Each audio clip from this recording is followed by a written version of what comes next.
It's Davetona drive time for Tuesday, February 24th, 2026. Another day later edition. Because a lot of stuff happened over the weekend. I had to take an extra day to kind of put it all together and just kind of read it all up. I didn't really have much time to do much else over the weekend. So I also Monday I wasn't really feeling so hot. But I also took that opportunity to just read up on everything that was happening in the gaming world, the games industry, and hot damn. Just a lot of weird, not good, and also you kind of see it from a mile away kind of news. But I guess we'll start with the big one. The big shakeup at Xbox, Microsoft. Mr. Phil Spencer, Xbox P3 himself, has officially resigned from his role as CEO of Xbox or Microsoft Gaming as of this recording. Happened yesterday. And Sarah Bond, the president of Xbox, who we all kind of assumed would be like the next in line to take his role, just quit. She out of there. I should say Phil didn't resign. He retired after 38 years at Xbox or at Microsoft in general. He retired, and then Sarah Bond resigned,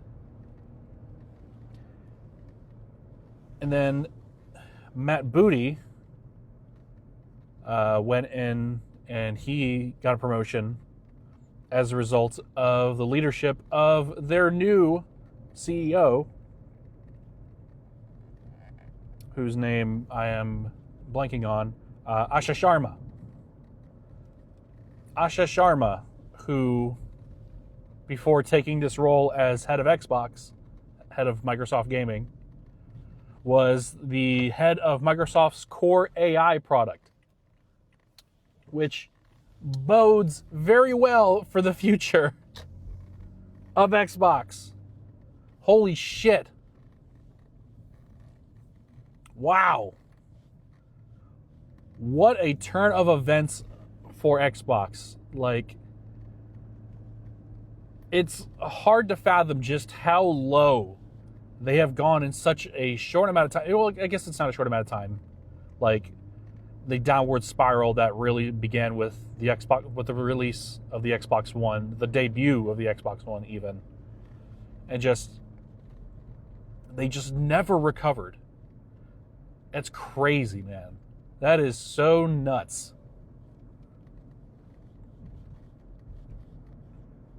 Like, they literally had it all in the generation prior with the 360. Like, they rebuilt themselves. They really took that generation head on. They took a lead, and they seemed unstoppable. But wow, like, stepping on rakes every chance they got, from the announcement of the Xbox One to where we are now. It's just like they just could not catch a break. I'm not saying that as an Xbox fan. I have an Xbox. I have an Xbox Series S, and I'm fairly happy with it. I'm a former Game Pass subscriber, but there wasn't much on the service for me to be excited about playing, and also I'm not paying $30 a month for access to it. I ain't gonna do that. But wow! Just like, a lot of people will have made comparisons to like Xbox's current downfall and what ended up happening with Sega when they transitioned from a console manufacturer to a third-party developer. And like, the changes at Sega at the time were like, they were shocking, but also like not super surprising. Like what happened with Sega was so sudden, but also there was like there's a few years of lead up that like got them to that point where people saw the writing on the wall pretty early on, like from the failure of the Saturn era to their oversaturation of the market during the Genesis era with the Sega CD and the 32X. And a lot of people just lost confidence in them as a hardware manufacturer. And like Sega pulled out all the stops for the Dreamcast, and like people who were there and who had invested like recognized that. Like the Dreamcast is fondly remembered for a reason for the people who had it. Like myself, I had a Dreamcast as a kid. And when it just wasn't doing enough for them, like they had to pivot, they had to change pretty dramatically, pretty drastically, shockingly, very quickly. And like at the end of the day, that was absolutely the correct move, as hard of a decision that was for them probably at the time. And there are a lot of Sega fanboys on the internet that are like, oh, they can make a Dreamcast 2. It's going to happen. They're going to make a new one. I was like, a ship has sailed, my guy, my dude.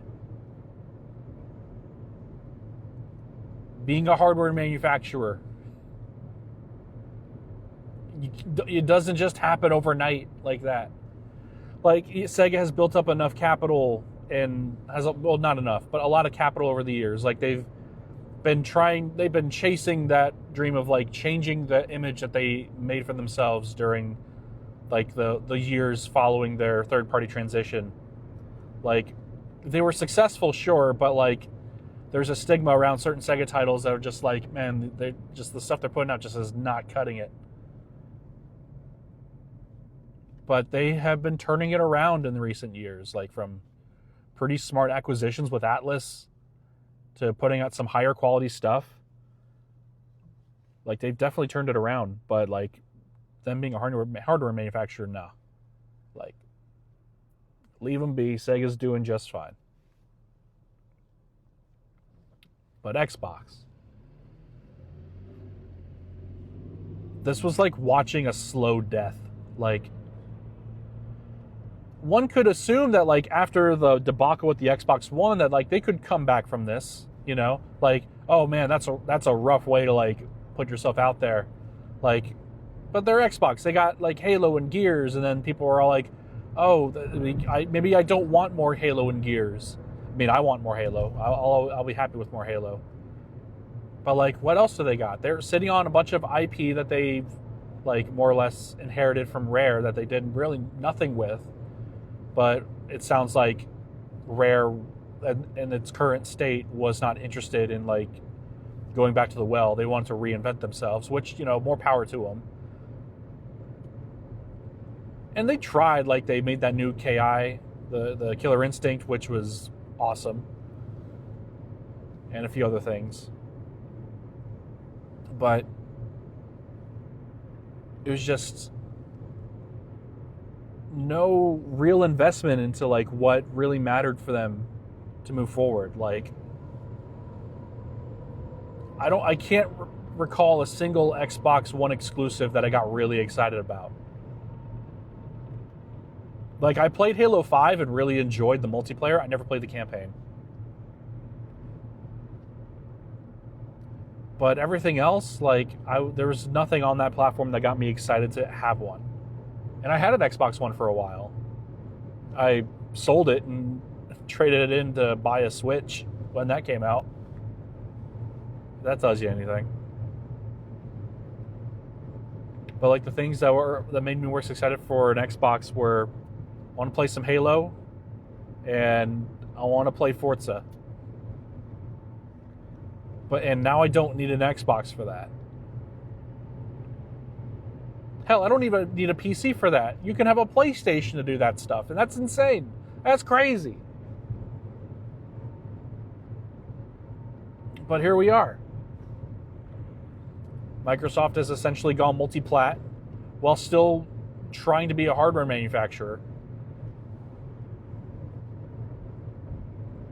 And I'm not saying that's like going multi-plat like harmed them. Like, it's doing fairly well for them. Like, Forza on PlayStation is selling extremely well. Sea of Thieves did very well. Grounded from Obsidian apparently has been selling gangbusters. Grounded 2 did very well. You know, Double Fine still exists. The Double Fine Waffle House sign is still lit.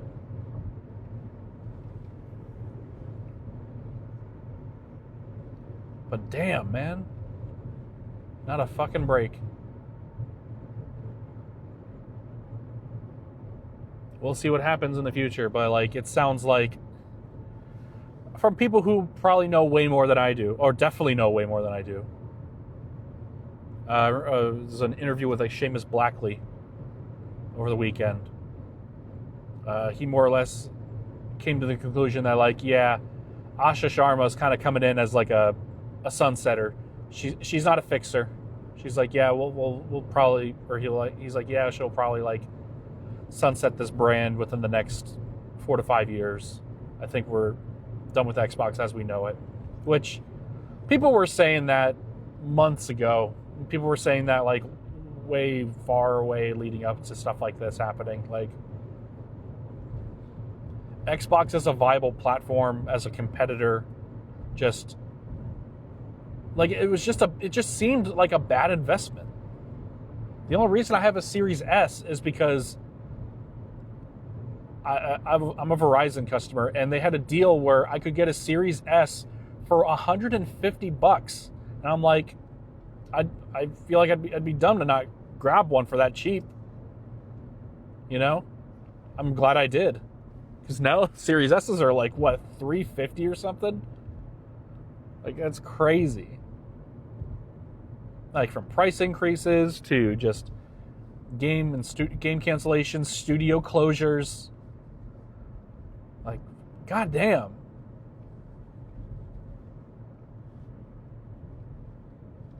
And a lot of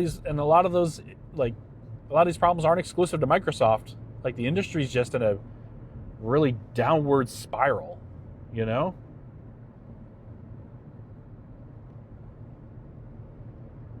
And I guess we'll use that as a jumping off point to talk about PlayStation. Last week, they announced the closure of Bluepoint. Bluepoint, very well known for remakes and remasters of video games, making collections, primarily for Sony platforms. Like, they did like, I want to say they did like the God of War and Ratchet and Clank collections, or maybe I'm thinking of someone else. The side collection, maybe that was Senzaru. But I know they've definitely had a hand in with like porting over collections of games, remastering games for newer platforms. They did remakes for Shadow of the Colossus on PlayStation 4 and Demon's Souls for PlayStation 5. Which, that Demon's Souls remake, I remember seeing that and being like, this is like the best looking game I've ever seen, like, visually, right? And I've yet to play and find another game that makes me like have that opinion, you know? Like, when I think of like next gen games, I'm like thinking of, or like, you know, like games that are like at the start of a new generation of hardware. I'm like, I want to see something that's like visually stunning, something that like I've never seen something look this good, and Demon's Souls did that for me. It's the only reason I wanted a PlayStation 5. That, Gran Turismo 7. And to this day, those two games are still exclusive to PlayStation 5. I would have hoped by now they would have ported over Demon's Souls to PC, or hell, Gran Turismo 7 to PC. Like, I feel like Gran Turismo is more of a far-fetched thing, but I don't know, Sony's more inclined to be porting stuff to PC nowadays, but the games I want the most are still locked to that platform. I mean, I have the PS3 version of Demon's Souls. I fucking love Demon's Souls. It's like the only Souls game that truly clicked with me. Bloodborne did as well. But I had a huge game-breaking issue with Bloodborne that prevented me from finishing it.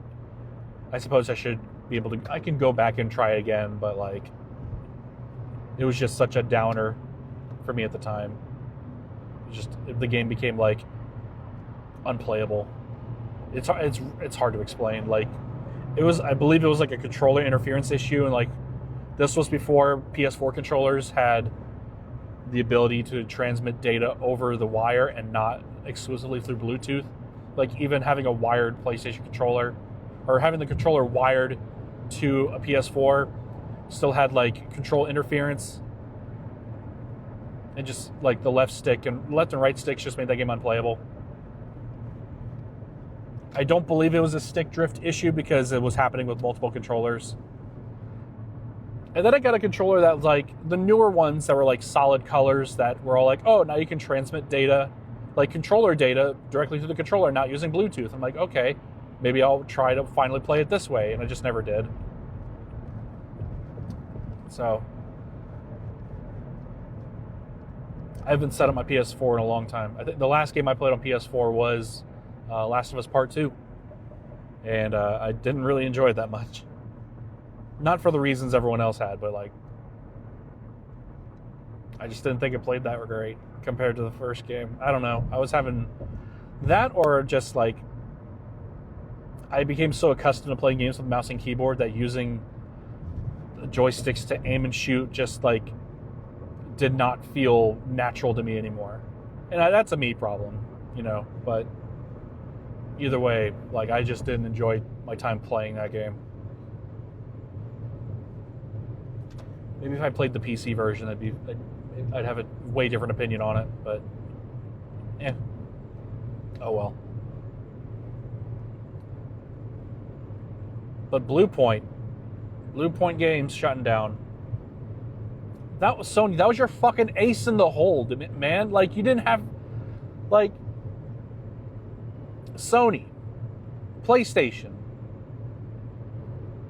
a legacy of, like, gaming properties that is, like, I wouldn't say unmatched because Nintendo and Sega exist, but, like, you have a catalog of classic titles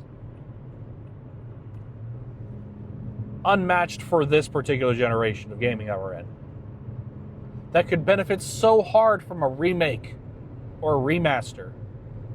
You had a company whose sole purpose in life up to the point you bought them, acquired them, was just to make those. And they did a really fucking good job at doing it. And what'd you have them do? What did they do? They were working on a God of War service game. Now, we may never know exactly what that meant. What is a God of War service game? What the hell is one of those? You know? And it with the fact that it was canceled, it seems like no one knew there what it was supposed to be either. This service game trend, man, like, for me, it reached a tipping point with that Crystal Dynamics Avengers game.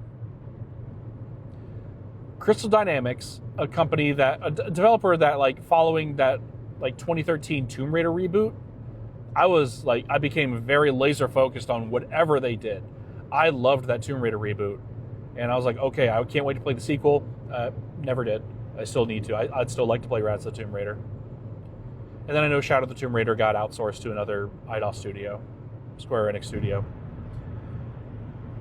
But Crystal Dynamics, they were like, okay, we're going to take our, like, prowess at making, like, these cinematic single-player games and applying it to the Avengers. And I'm like, I'm not a Marvel guy, but that sounds fucking awesome. That sounds like something that is, like, if someone could, like, take something as cinematic as the Marvel Universe and turn it into, like, a huge single-player game, like, Crystal Dynamics is a pretty good choice to do that.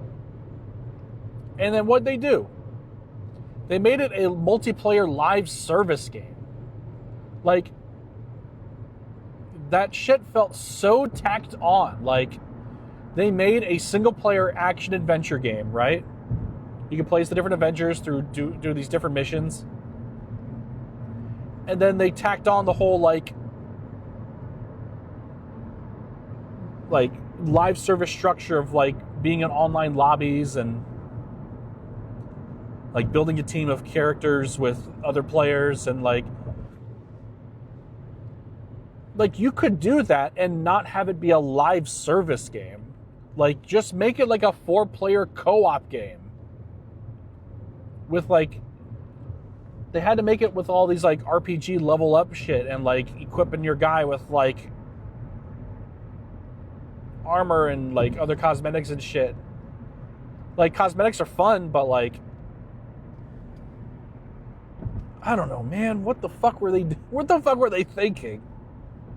Like, just make, like, not a basic, but you know what I mean. An action-adventure cinematic video game starring a team of superheroes that could be played co-op with your friends. Why does that have to be a live service? It didn't need to be, and it ended up killing that game. I don't know how much Square Enix, like, acquired the rights to make that game. It couldn't have been a cheap amount. They wanted They wanted a return on investment and then some. And live service was the way to go to get that money back. But, like, it was detrimental to, like, the game. Like,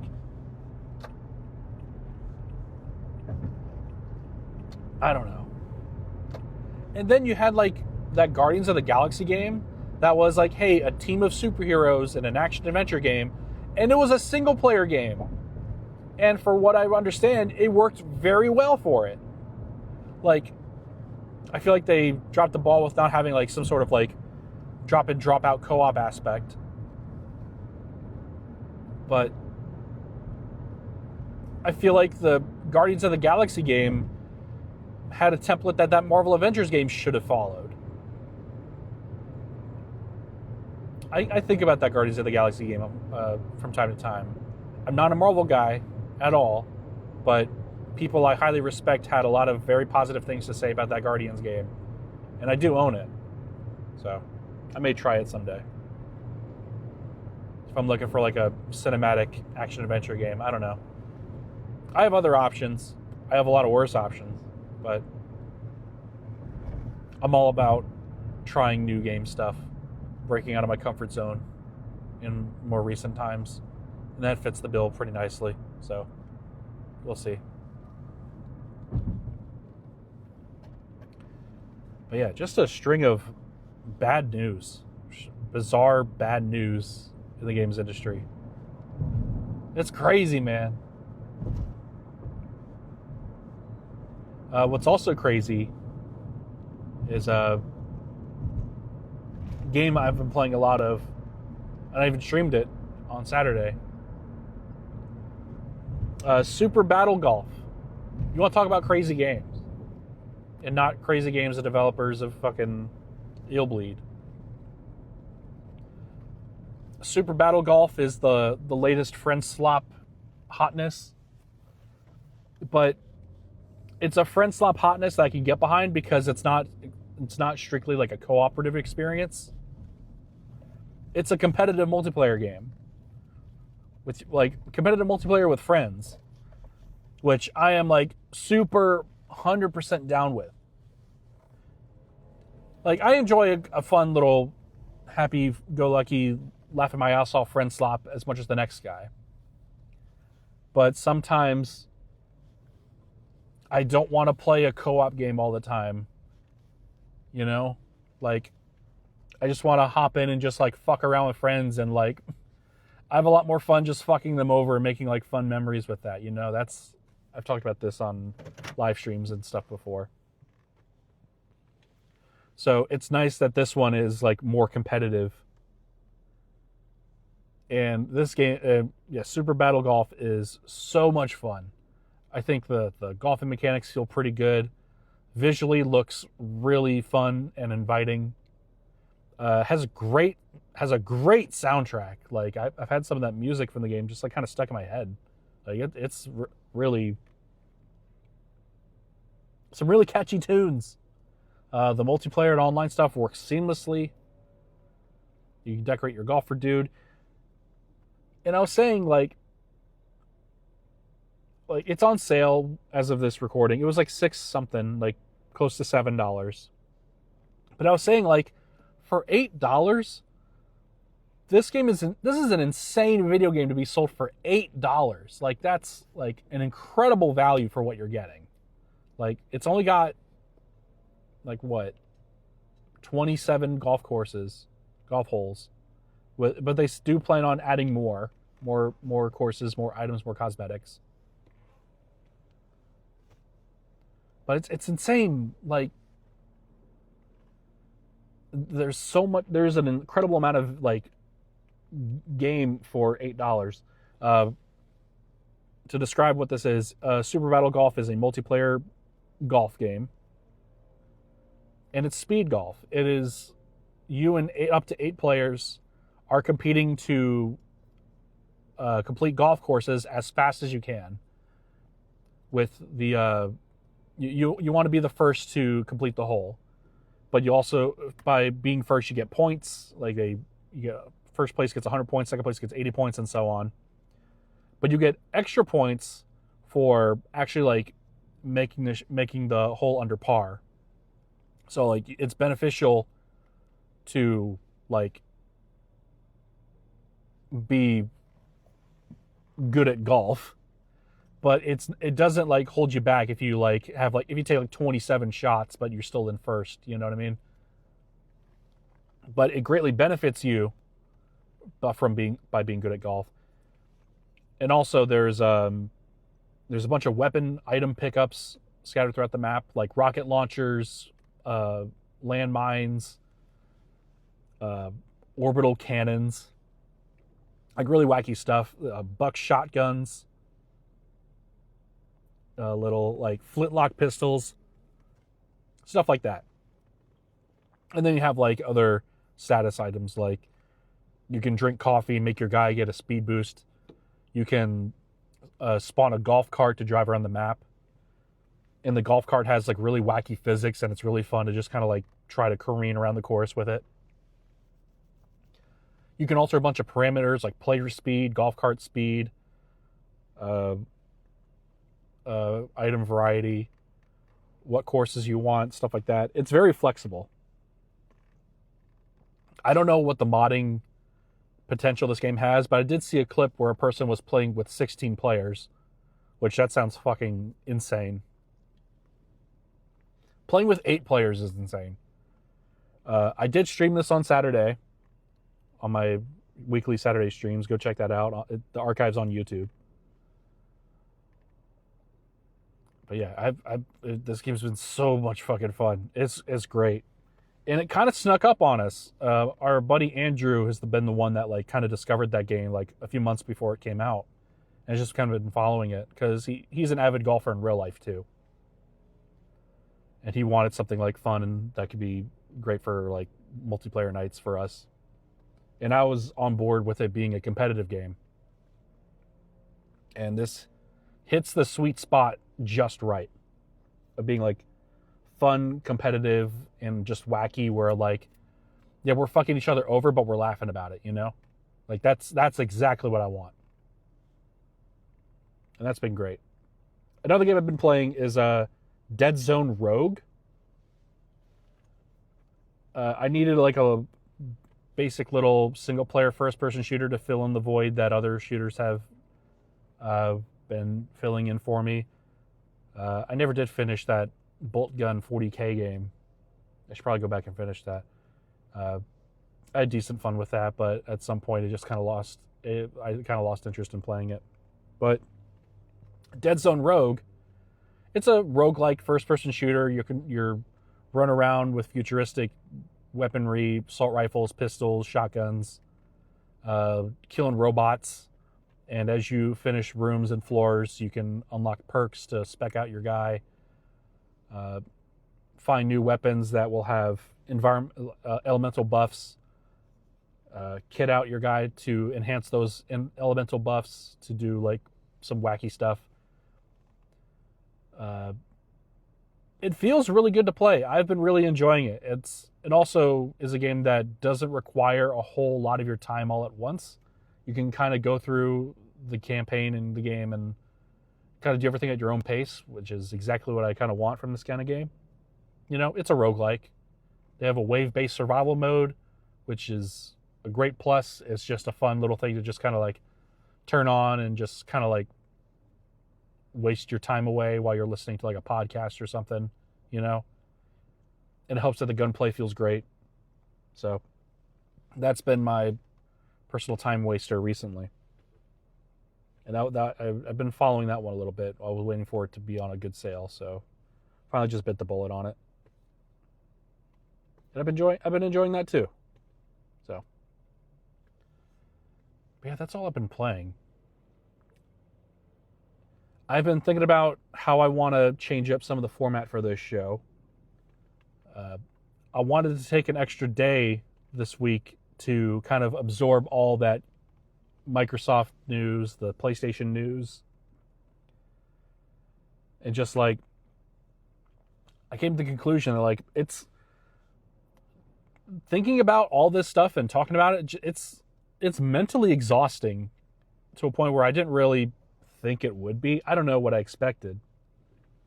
But like, sometimes you kind of just want to be a bystander and just like, yeah, there's a lot of like big gaming news happening, but like at the end of the day, like it's not important enough. Some of that stuff isn't important enough for me to like share my opinion on it.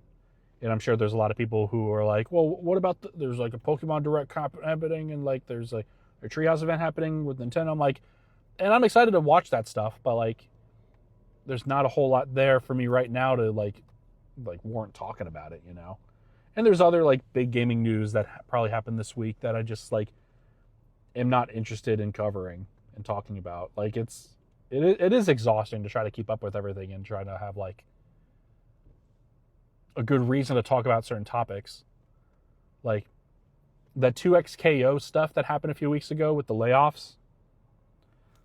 Like that's big news. It is. Like that game just launched. And like 80 people from that team, like half the team was laid off. And that's a Riot game. Like they definitely got the bankroll to like keep that game going. But that's just a game that just wasn't on my radar. I don't care for Riot at all. Like their games just don't really interest me. Those characters don't interest me. That's kind of what I'm getting at. Where I'm just like, there's just stuff out there that I just have no interest in like looking into or talking about because like as a person who likes to play video games, like that's stuff that just doesn't interest me. So I don't want to waste my time with it. So I kind of want to do a format change.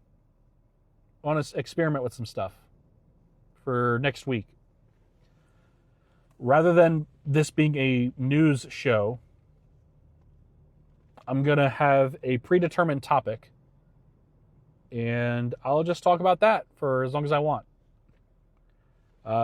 Stuff that just personally interests me that I just want to talk about, rather than like trying to find something to talk about with the gaming news that happens in a particular week, where I feel like I'm like grasping for straws. I can at least like plan for like, okay, I want to talk about this, and I have this much to say about it. So we're going to try that. I'll still talk about what stuff I've been playing because the stuff I'm playing is inherently interesting to me because I want to play it. But I'll chill out on the game news, at least for a bit. We'll see how this goes. But yeah, we'll have a predetermined topic to talk about next week. Something fun. Like, let's talk about my favorite controllers. Like base controllers, wacky third-party controllers, just stuff like that. I want to talk about stuff like that.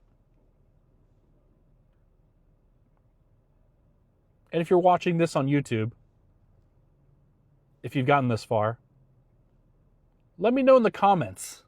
What are your favorite controllers? And I'll talk about them. I'll give me some ideas. Give me something to talk about.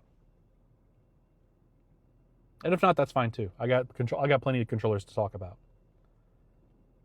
But yeah, that's going to do it for this episode. Thank you all for watching on YouTube. Thank you all for listening in your podcast app of choice. I'll catch you on the next one. Take care.